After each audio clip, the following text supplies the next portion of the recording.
All right, dudes, this is it. We're finally doing it. My work is done for the week. It's a Saturday.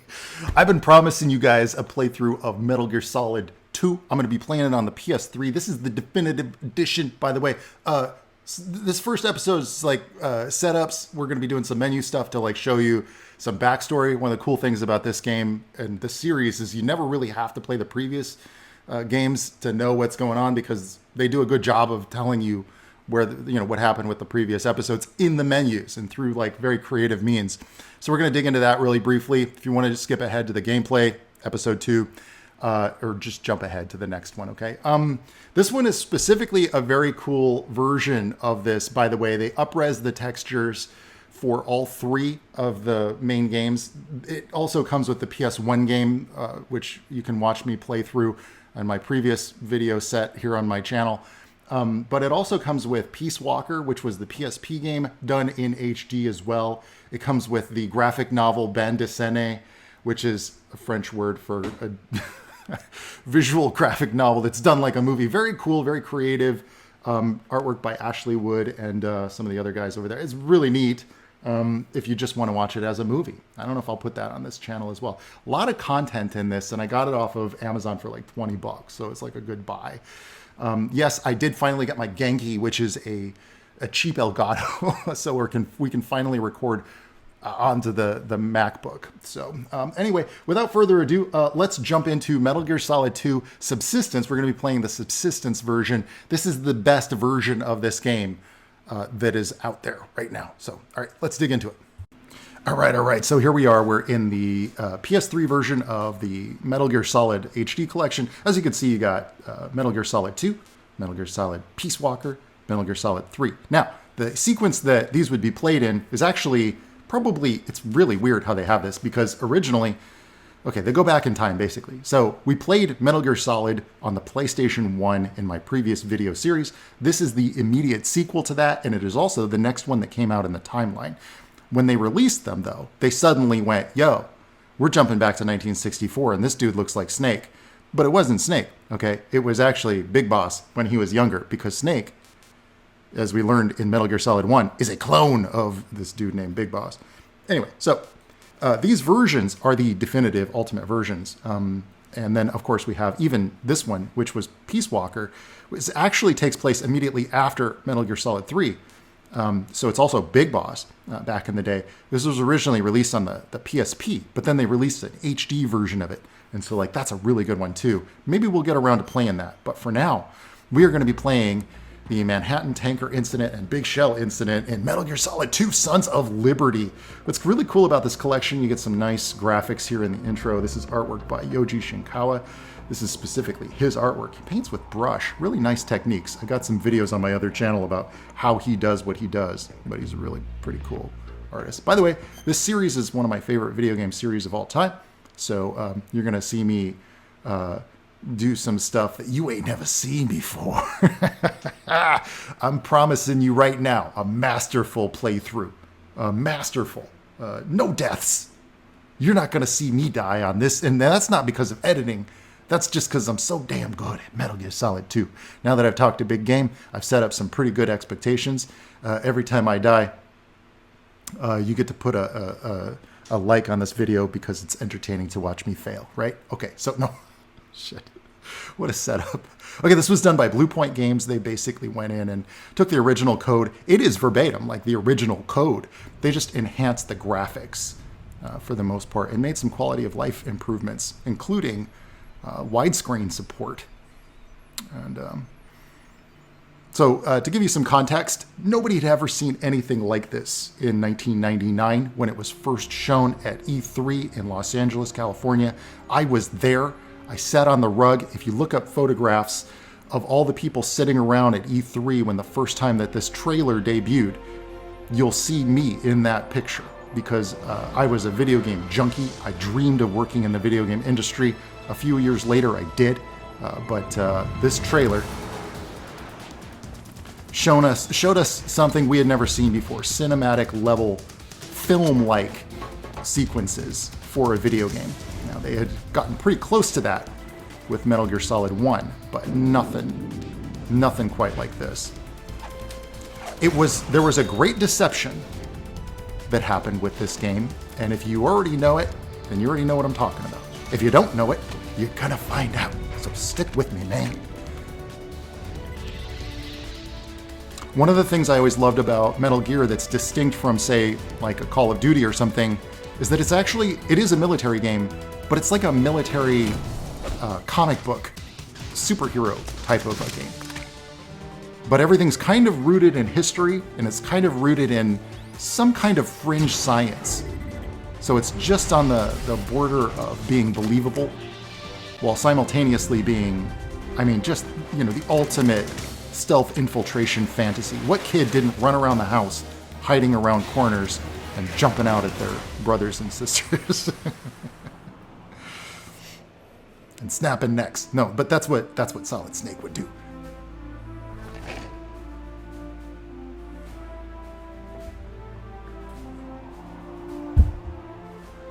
For beverages here, I've got my Pete's Coffee, not sponsored, but it's gonna keep me energized through this whole thing.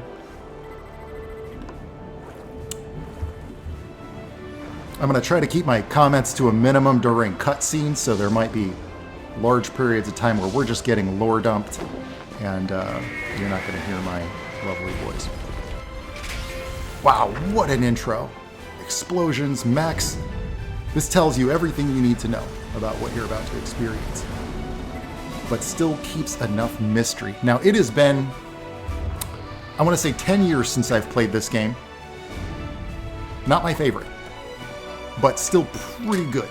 It was my favorite for many years, until Snake Eater came out, and then once Phantom Pain came out, that was the definitive favorite there. Okay, so what I was talking about earlier, we're going to dig into some of the menus.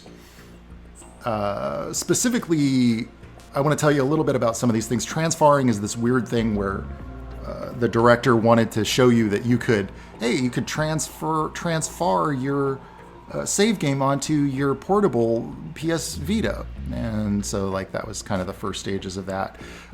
This is the only game that has transfarring, but Kojima gets to do whatever weird idea he has. Snake Tales is because there wasn't enough of Snake in this game, which is a weird thing to say, but I'm going to tell you right now, there's not enough Snake in this game.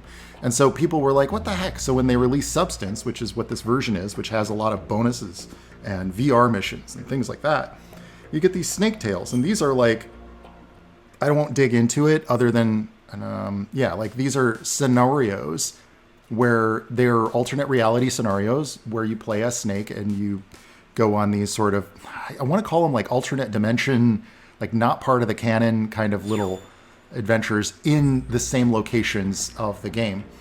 Missions is you got your VR missions in here. You've got some, at the time Tony Hawk was really popular. So, oh man, I guess I don't have a save game on here. So there is a Tony Hawk skateboarding mission, which is absurd and fun, and maybe we'll try it. I am playing this on a PS3 that I recently bought. Oh boy. We'll go. Okay, yeah, we are in the USA. And we don't need to worry about birth date. Okay. So yeah, these are VR missions. You can play as Raiden, you can play as Snake, and some mystery characters. Yeah, so they keep you engaged. This is, from a game design standpoint, interesting because, of course, you see the big question mark and you're like, oh, what can I unlock? You know what I mean? So I'll just create a save game for this. I won't be playing through the VR missions. I did recently. I played through all of them. And by the way, if you choose to do that, I highly recommend you play that on an emulator because you need save states. It's too hard. Oh my gosh, I can't even do it. Special. The special is there's a photo album, so you get a camera in the game, and you can take photos of anything you want, anything, as long as it's not in a cutscene. And then there's the dog tag viewer. Now the dog tag viewer, you can get dog tags by holding up enemies. And they will drop, they will shake it out. They'll shake out their dog tag. Now, they actually held a contest where people could get their name into the game. I did not get my name into the game. I was so disappointed. So the New York Mirror is written by Nastasha Romanenko. And Romanenko. Yeah, we'll go ahead and read through this a little bit. This is what I was talking about. So this basically just tells you the story of Shadow Moses. If you do want to watch me play through that, I do have that here on my YouTube channel. It's in, I think, 9 parts, fairly short games, about 9 hours long.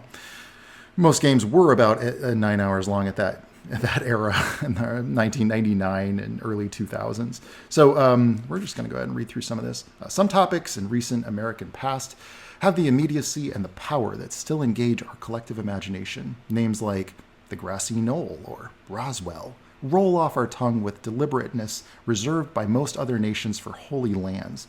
With this new non-fictional account from Nastasha Romanenko, Shadow Moses, the scene of a nuclear siege 2 years ago, is set to join their ranks. Official history states that the takeover of a nuclear weapons disposal facility on a lonely outpost in the Fox Islands, Alaska, was the work of a radical right-wing group. Their demands for the release of group members incarcerated in federal penitentiaries were never met, and the incident was speedily resolved by the successful deployment of a commando unit. BS, the author asserts. Romanenko says that she served as an advisor to the nuclear emergency search team and deconstructs what she claims to be a cover-up story by the government with precision. According to the author, Shadow Moses Island was nothing less than the U.S. Army's testing grounds for a top-secret weapon known as Metal Gear Rex, an all-terrain bipedal tank with advanced nuclear capabilities. As for the facility's takeover, Romanenko alleges that it was the U.S. military's own shadowy wetworks force, known as Foxhound, that staged an armed insurrection in a bid for Rex's possession. The government responds to this crisis by sending in a lone operative, a former Foxhound member, known only by the codename Solid Snake, into Shadow Moses. His infiltration is aided by a remote mission control team consisting of an unidentified Colonel Campbell, a Foxhound medical chief, Naomi, a radar and electronics expert, Mei Ling, supposedly a teenager, and the author herself. Once on the island, Snake joins forces with Metal Gear's developer-turned-prisoner Otacon to eradicate the weapon of mass destruction. Among the other remarkable characters that make an appearance in Romanenko's exposé is another Foxhound commando, a revolver virtuoso called Shalashaska, also known as Revolver Ocelot. One of the most controversial allegations in the book deals with this figure's connection to a disavowed Russian militia led by a Colonel Golukovich. Romanenko points a bleak picture of a 1,000-strong, highly disciplined army with nuclear weaponry operating covertly within the American border. Even more irresistible to conspiracy scholars and students of recent history is her thinly veiled suggestion that the whole affair was planned from the beginning by certain forces inside the U.S. government. The U.S. Army and the usual suspect of federal agencies have issued a statement denouncing the book as a complete fabrication. However, with a number of detailed eyewitness accounts that back up the author's assertions, cropping up daily on the web, the denials serve more to enhance the book's growing reputation. Shadow Moses is an engrossing read for casual and serious readers alike, and promises to involve readers in a meaty debate over the truth of the matter for many years to come. Excerpted from the literary review column, All Booked Up, the New York Mirror. Okay, so that gives you basically a summary. Oh, whoa, what's this? As you read through that, it opens up the shocking conspiracy behind Shadow Moses. What's this? It's 129 pages. If you really want to read, is this literally, hold on a second.